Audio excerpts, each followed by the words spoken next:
गौतम बुद्ध राजगृह में विहरते थे। उसी समय की घटी यह घटना है। उस महानगर में दो छोटे लड़के साथ साथ रहते थे। वे हर खेल एक दूसरे के साथ खेलते थे। अनेक प्रकार के खेल वे खेलते थे।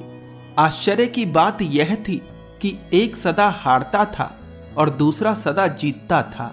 और भी आश्चर्य वाली बात यह थी कि जो हमेशा जीतता था वह हारने वाले से सभी दृष्टियों में कमजोर था। हारने वाले ने सब उपाय किए लेकिन वह कभी भी जीत ना सका। चाहे खेल कोई भी हो लेकिन उसकी हार सुनिश्चित थी। वह जीतने वाले के खेल को देखकर उसका अवलोकन भी करता था, उससे सीखने का भी प्रयास करता था। यह जानना जरूरी था कि दूसरे की जीत हर बार क्यों हो जाती है, इसके पीछे क्या राज है। एकांत में अभ्यास भी करता था लेकिन जीतता कभी ना था। एक बात उसने जरूर महसूस करी थी कि जीतने वाला अपूर्व रूप से शांत था। जीत के लिए उसके भीतर कोई आतुरता भी नहीं थी। वह बस खेलने के लिए खेलता था। उसके भीतर एक गहराई थी।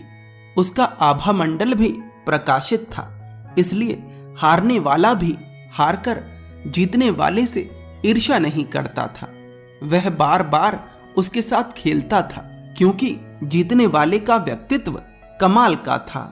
बार बार हारकर भी हारने वाला जीतने वाले का शत्रु नहीं बन गया था। जीतने वाला भी जीतकर अहंकार में नहीं भर जाता था। उसके लिए जीतना कोई बड़ी बात नहीं थी। उसका ध्यान खेल पर रहता था। वह बस खेल का आनंद लेता था। उसे हार जीत की कोई परवाह नहीं थी। खेल ही उसके लिए पूरा था। लेकिन जीतता वह हमेशा था। हारने वाले ने यह भी देखा था कि किसी भी खेल को शुरू करने से पहले जीतने वाला अपनी आंखें बंद करता था और अपने मन में कुछ बुदबुदाता था। जब वह आंखें बंद कर लेता था तो उसके लिए सारा संसार खो जाता था। उसके होठ कुछ बुदबुदाते थे, मानो वह कोई प्रार्थना कर रहा हो। एक दिन हारकर हारने वाले ने अपने मित्र से उस प्रार्थना का राज पूछा। क्या करते हो? उसने पूछा। हर खेल शुरू होने से पहले किस लोक में खो जाते हो? जीतने वाले ने कहा, बुद्ध का स्मरण करता हूँ, नमो बुद्धस का पाठ करता हूँ, इसीलिए तो जीतता हूँ। मैं नहीं जीतता, बुद्ध जीतते हैं। उस दिन से हारने वाला भी नमो बुद्धस का पाठ करना शुरू कर देता है। कहने को तो यह कोरा अभ्यास था लेकिन धीरे धीरे उसे इसमें रस आने लगता है। कहने को तो यह तोता रटन थी लेकिन इसका प्रभाव मन पर पड़ने लगा था। वह नमो बुद्धस का अर्थ नहीं जानता था लेकिन इन शब्दों की पवित्रता उसके मन को शांत कर रही थी। अब उसे हारने पर इतना दुख नहीं होता था और जीतने की आकांक्षा भी कम होने लगी थी। वह अपने भीतर स्थिर होने लगा था। खेल खेलने में ही पर्याप्त है, ऐसा भाव उसके भीतर भी जगने लगा था।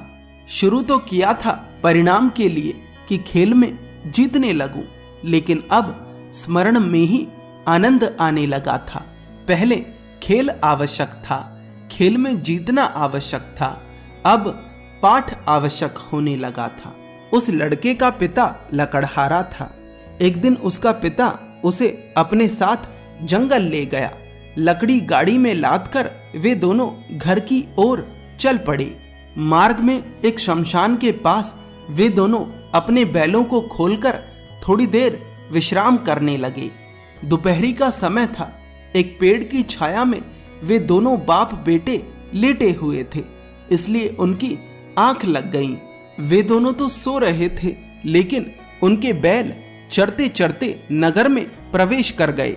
वे दोनों राजगृह में प्रवेश कर गए।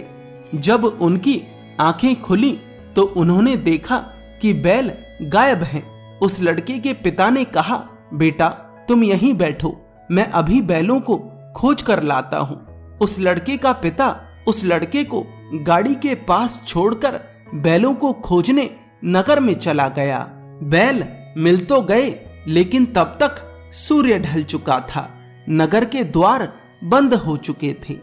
बेटा नगर के बाहर था और बाप नगर के भीतर बंद हो गया था। अंधेरी रात थी, अमावस की रात थी। उसका बेटा शमशान में बैठा हुआ था। बाप बहुत घबराया। उसने द्वारपालों से मिन्नतें करी, प्रार्थना करी, लेकिन द्वारपालों ने उसकी एक नहीं सुनी, क्योंकि यह नियम था कि रात होने के बाद नगर के बाहर नहीं जाया जा सकता और ना ही नगर में प्रवेश किया जा सकता है। अंधेरी रात थी, अमावस की रात थी, लेकिन उस लड़के के भीतर थोड़ा सा भी भय नहीं था। भय तो दूर की बात है, उसे तो बड़ा मजा आ रहा था। ऐसा एकांत, ऐसी शांति उसे कभी मिली ही नहीं थी। सारा नगर सोया हुआ था, चारों तरफ एक सन्नाटा था, एक शांति थी।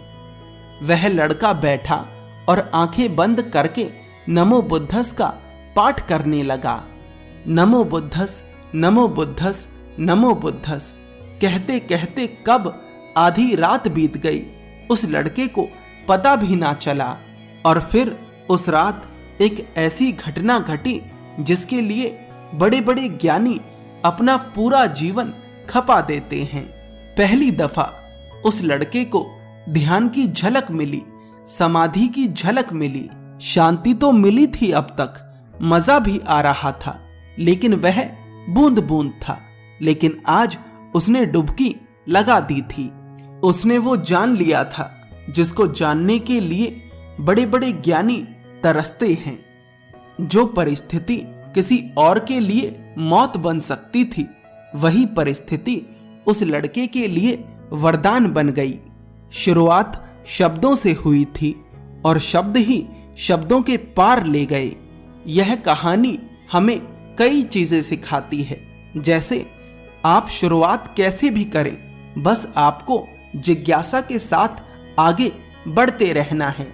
बाहर की परिस्थिति चाहे कितनी भी खराब क्यों ना हो, वह हमारा तब तक कुछ नहीं बिगाड़ सकती जब तक कि हमारी मनस्थिति खराब ना हो जाए। अगर सत्य को जानना चाहते हो तो एक बच्चे के जैसे हो जाओ, सरल और जिज्ञासु। आपको यह कहानी कैसी लगी हमें जरूर बताएं।